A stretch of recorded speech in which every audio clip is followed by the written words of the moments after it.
Yeah. Analytics off the chain, other channels not the same. Jake and Kyle, you know the name. Headliner Nation, we running the game.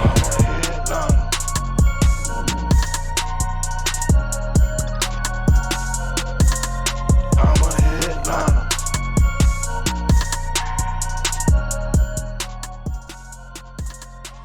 Yo, what is going on, Headliner Nation? Welcome back to the Fantasy Headliners. Kyle here again with you to talk some more about the 2022 NFL Draft and a lot of these prospects that we have got heading into the NFL this year. We're right in the middle of Combine Week. Well, depending on when you're watching this video, on-field workouts have started, getting ready to start. A lot of players already on the field, more guys to come, 40 yards coming in now. This is a fun time of the year, and one of the most fun things to do around this time of the year is player comparisons. That's right, taking a look at the guys coming into the NFL and how do they compare to guys already there. Now, this is not a one-size-fits-all when it comes to analyzing this and really trying to figure out where guys fall. So anything you see in this video that you say to yourself, Kyle, I don't really see it, let me know why. Have a good discussion with me in the comments. Say, hey, Kyle, I think he's more like this guy than that guy, or I don't really see this comparison. This is why. Let me know those things in the comments. As always, it's fun to kind of have that dialogue. But again, if you don't agree, I like to hear why. If you're not agreeing, why is it? So do me a favor, though. Make sure you hit the like button on this video. Subscribe if you're new here to the Fantasy Headliners, but also head over to Headliner U, also here on YouTube. There's a link in the description.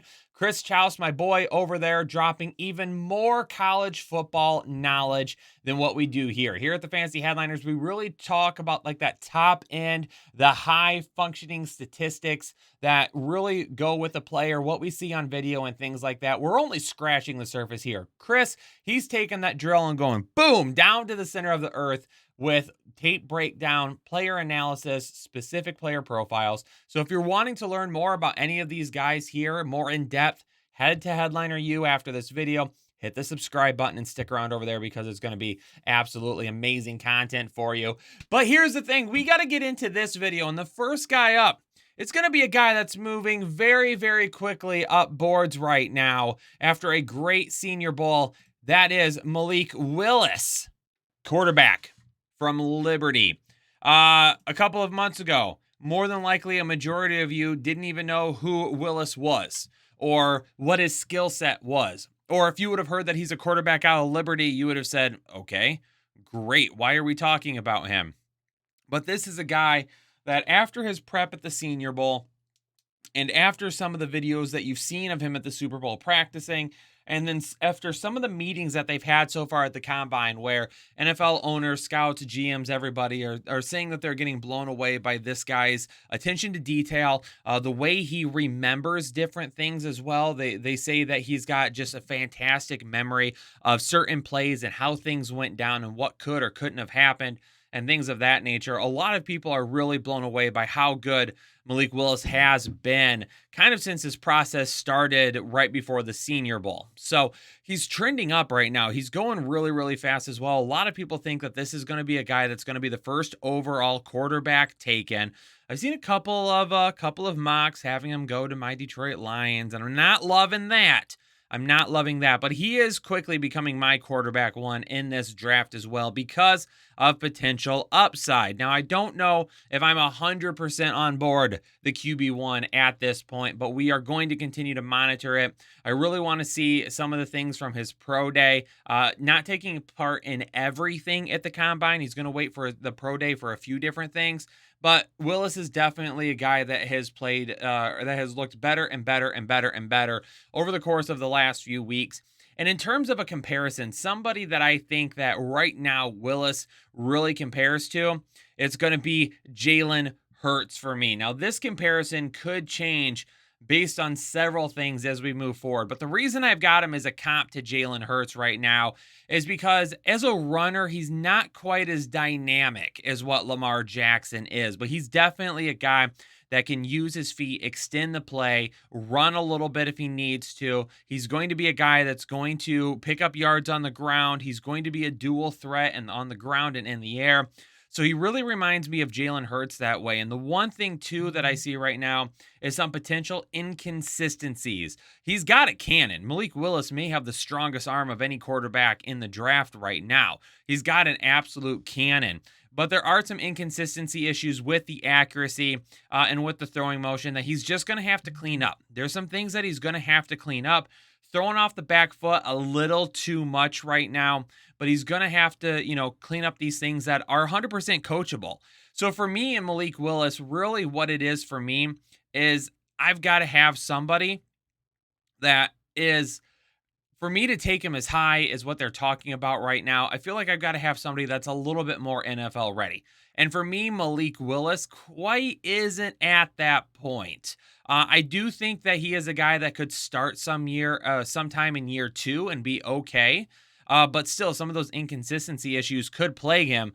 I do, however, think that he is a guy under the right tutelage could become a starter, a dynamic starter in year 3 of his NFL tenure.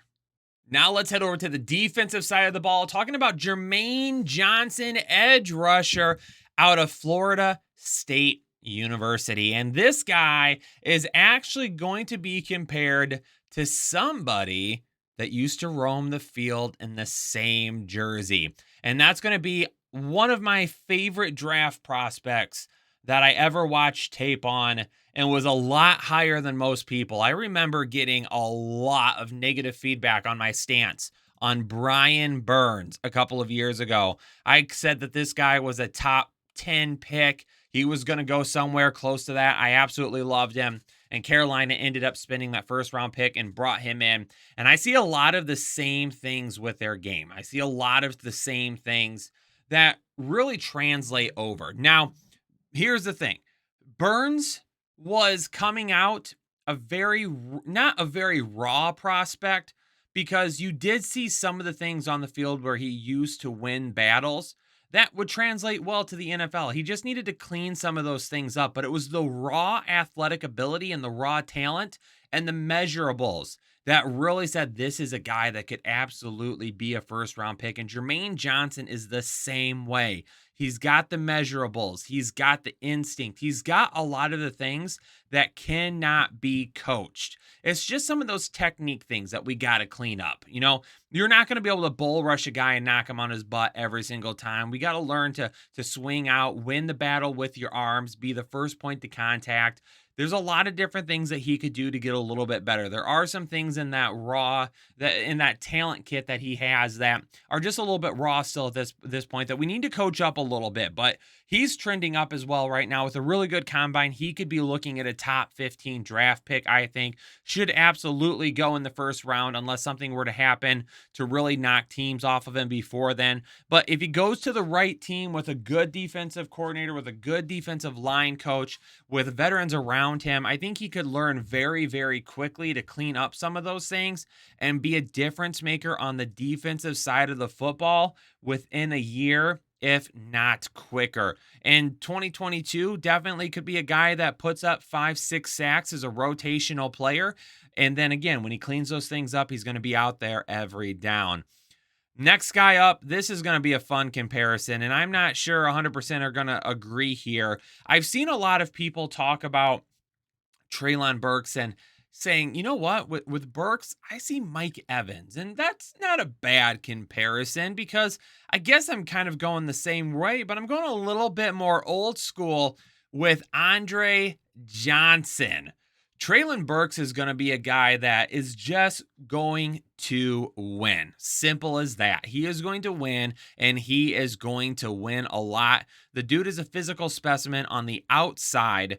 And the one thing that, if you had to knock Treylon Burks, and one of the reasons why I've got him comped to Andre Johnson, is he's going to be that big play, possession type receiver on the outside. He's not going to be a guy that's going to work out of the slot too much.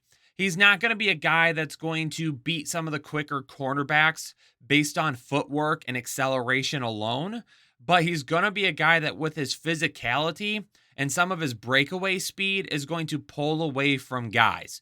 On the outside, he's not just going to be that deep threat that goes down and, scores those. He's going to be able to fight against those top cornerbacks. And that's one of the reasons why, even when I say maybe he doesn't quite have that burst in acceleration that I would like to see, and one of the reasons why, you won't see him in the slot too much or anything like that, is because he's going to be so strong that he's going to be able to win those battles on those contested catches with the top cornerbacks in the NFL, something Andre Johnson used to do all the time.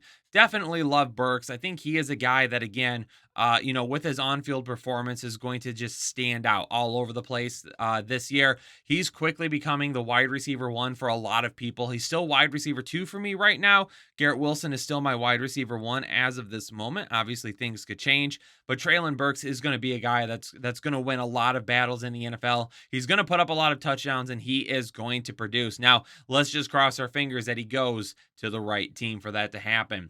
Kayvon Thibodeaux, edge rusher out of Oregon, a guy before the 2022 season kicked off, or excuse me, before the 2021 college season kicked off.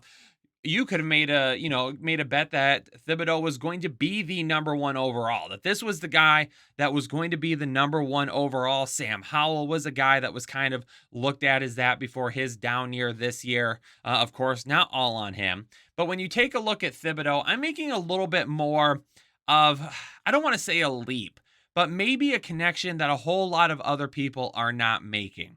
And now one of the reasons people aren't making this comp is because Thibodeaux is better stopping the run than what this guy is. And we'll talk about that in just a second. But Thibodeaux is a little bit more polished in all areas of the game. My concern is that Thibodeaux is so good as a pass rusher. And he's just built like an edge rusher that could stand up in a 3-4 and just attack a quarterback over and over and over. And part of my concern is that is what a coach is going to do with him. And because of that, I'm comping him to Von Miller.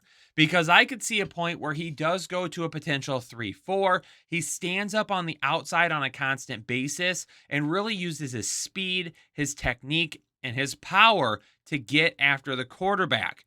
There's going to be defensive coaches that are going to be like, Thibs, listen, you can stop guys 100%, right? You can stop the run. I don't want you doing that. I want you going after the quarterback. You're going to help us win by sacking the quarterback, okay?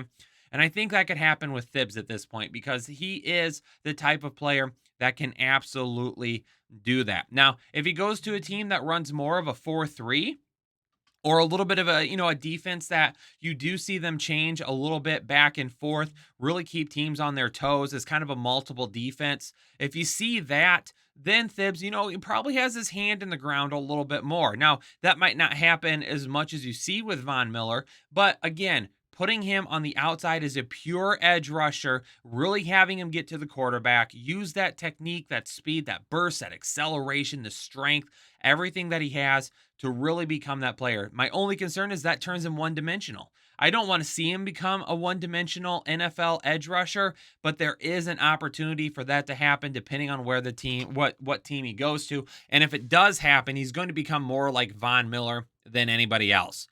Another edge rusher, we're talking a lot about edge rushers right now, David Ojabo, edge rusher out of Michigan. Now, Ojabo, listen, this is a guy that I got to watch multiple times this season. And I'll be honest with you, even coming into this season, I didn't really give Ojabo a whole lot of credit. Now, I knew he was going to be decent, but the talk was always about Aiden Hutchinson on the other side, right? Dax Hill at safety.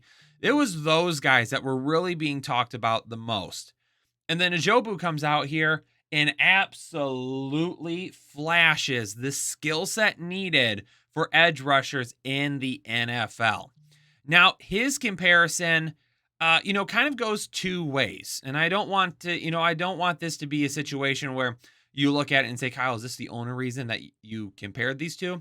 But Ziggy Ansah and David Ojabo, they both have a very similar story where they grew up overseas, didn't really play a ton of football while they were younger. And then they come, to America, they play college football, and it's just that skill set and the measurables tall, long arms, strong edge rushers that can use their arms to win battles, knock people over, and then some of that technique that they have to use that to mix it up a little bit. When the Lions drafted Ansah out of BYU, was it correct? Because now I'm yes, out of BYU. So when they drafted him, it was largely known that this is a really raw player, but he has all the measurables, he has all the tangibles, he can do everything that you need to do on the football field. But again, he's going to be a guy that with his raw skill set might take a little bit of time. Ojobo's going to be the same way. He is going to be a guy that is going to take a little bit of time. He's going to come into the NFL and he's going to help win right away. He might be more of a rotational guy, maybe the first half of the season as he cleans up some of those technique things, as he learns to continue to be a football player. And then as the season progresses, Ojabo really taking that, adding that to his toolkit, and then using that to win on multiple downs. Then you see him throughout the year starting to get on the field more and more and more and more. I see that happening. And that's why I've got Ojabo and Ansah compared here, because I really think not only do they share the same traits as football players, but they share a lot of the same stories as people. And a lot of the times, too, when you look at that, I think that matters when making this evaluation. I think knowing that a player has gone through certain things, when you go through and you make these evaluations, you understand a little bit more about the player. So it's always nice to kind of have a little bit more of a backstory on these guys. We look at them as just being, players, right? But they're people. They're people first and foremost, and they're all going to have different stories and different walks of life. So instead of just looking at the 40 and the numbers and the measurables, it's always good to look at these guys from a people perspective as well. Kyle Hamilton, safety out of Notre Dame. I'm going to tell you right now, he might be one of the best defensive players to ever be drafted. I mean, that's a whole lot to live up to. Kyle Hamilton, if I'm taking a look at it, he might be my number one overall prospect. I love Aiden Hutchinson, and not just because I'm a Michigan fan. I think he's going to be a very, very good player in his NFL career. If the Lions, let's say for some reason that Aiden Hutchinson goes number one to Jacksonville, I want Kyle Hamilton to go number two to the Lions. It won't happen. But I would love to see that because Kyle Hamilton is an absolute beast. Talk about a guy that just does everything. That's him. Now, a lot of times when you say that about a guy, it's like, man, this guy does like everything good. Like he's a good player. No. Not only does Kyle Hamilton do everything good, he does everything great. I mean, not to pull a Tony the Tiger there on all of you, but Kyle Hamilton, his skill set, I mean, we're talking like first round grades on absolutely everything this guy does. As you talk about tackling, Kyle Hamilton, he can hit and he hits quick. He closes fast on players. If you talk about intelligence, this guy always knows what's going on. He was the captain there. He understood on the field that he was the guy calling the plays, making shifts, making changes. He saw plays develop before they even happened. If you talk about his ability to get across the field, this is a guy that goes sideline to sideline with ease, with quickness. And when you talk about him, when you talk about a safety, you don't really talk about coverage or man-to-man too much. He can do it both. Kyle Hamilton falling into coverage can play zone, he can play man-to-man, and he can stick with some of the best wide receivers in the game. And to me, the player comp here isn't so much about their stature and build because Kyle Hamilton is much bigger. He reminds me of Tyrann Mathieu.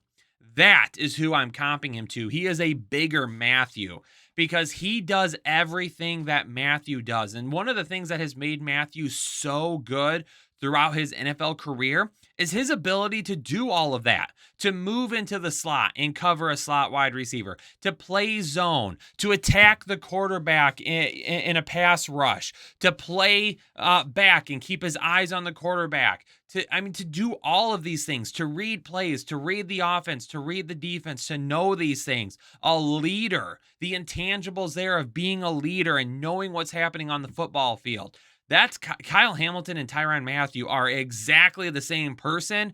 Kyle Hamilton is just 5 inches taller. That's it. These guys, I mean, Kyle Hamilton is going to be an absolute stud. Chris Chouse and I were talking about it a little bit, and we're like, man, there's a probability that Kyle Hamilton falls outside of the top 5 because no one's going to want to take a safety that early. They're going to be looking quarterback, or they're going to be looking potentially at one of the edge rushers. Kyle Hamilton could fall a little bit. Do not let that happen. If your team passes on Kyle Hamilton for anyone other, the only two people that I even at this point would consider over Hamilton is Thibbs and Hutchinson. That's it. I wouldn't take anybody else over Hamilton. Hamilton should at least go number 3 overall. If that doesn't happen, y'all screwed up. All right? Y'all screwed up. Don't do that. Don't be that team. Do not be that team. Out of Purdue, George Karlaftis, edge rusher. Another edge rusher here. I love scouting edge rushers. I feel like that's actually a very strong area of mine, is scouting edge rushers, because I feel like over the past few years that I've really gotten into the scouting portion of it, and the mocks and the combines and everything, I feel like I've done a really, really good job with edge rushers. So, on the defensive side of the ball, it's always fun to take a look at those guys, because we talk so much about offense throughout the year. It's always good to kind of take a step back and talk defense as well. But George Karlaftis, edge rusher out of Purdue. Some of the things I talked about with Thibbs kind of pertain to Karlaftis here. He is not going to be a stand-up guy. He is going to be a guy that's going to put his hand in the ground, and he's going to do it on a constant basis, and he's just going to go get the quarterback. That's all there is to it. So who do I compare him to? I compare him to Dwight Freeney. I think he's going to be a guy that puts his hand in the ground, goes after the quarterback. He is a pass rusher first and foremost. I think that is what he's going to do. He's got great technique. He can bend very, very well. He can get around the outside. The one thing that he does is sometimes he's got his ears pinned back, and they're pinned back too much. So he doesn't always know, when a play is lost, and he's got to kind of pull it back to help on the run, or maybe help somewhere else, a pass over the middle where he can, stop the pass rush and get back a little bit. Some of those things he's going to develop, and he's going to learn. He's going to learn those things. But I definitely see George Karlaftis being a guy that's going to put his hand in the ground and just go after the quarterback and be that pure edge rusher, but not in a 3-4. He's going to be a 4-3 guy. He's going to be on the outside. Another guy, too, that you could take a look at, Jason Pierre-Paul. Like another guy where you're putting your hand in the ground on a constant basis, not really standing up that much. You're getting after the quarterback and going after them all the time. So, hey, I think those were some fun comps there, all right? But again, we're not going as in-depth here as we do over on Headliner U, so I need you all to go subscribe to that channel and check out all the content over there. But before you do, hit the like button for me, subscribe if you're new here to the Fantasy Headliners, and as I mentioned at the start of the show, make sure that if you comment below with any type of, disagreement, let me know why. If you see something a little bit different in players, I want to know what it is and why it is, okay? So make sure you share all that information with me. But I'm going to get out of here for now. I hope all of you are doing well out there. Stay safe and stay healthy, and I will catch you on the next episode of the Fantasy Headliners. Analytics off the chain, other channels not the same. Jake and Kyle, you know the name. Headliner Nation, we running the game. Y'all stuck on third down. Your content's plain Jane. Headliners on top now. We gonna move and change. Podcast off the rip. Draft guide, so legit. Fantasy world, our game tight. We about that Chubb life. Stuck in a rut, and you need some motivation. Head to the channel for this Headliner Nation. I'm a headliner.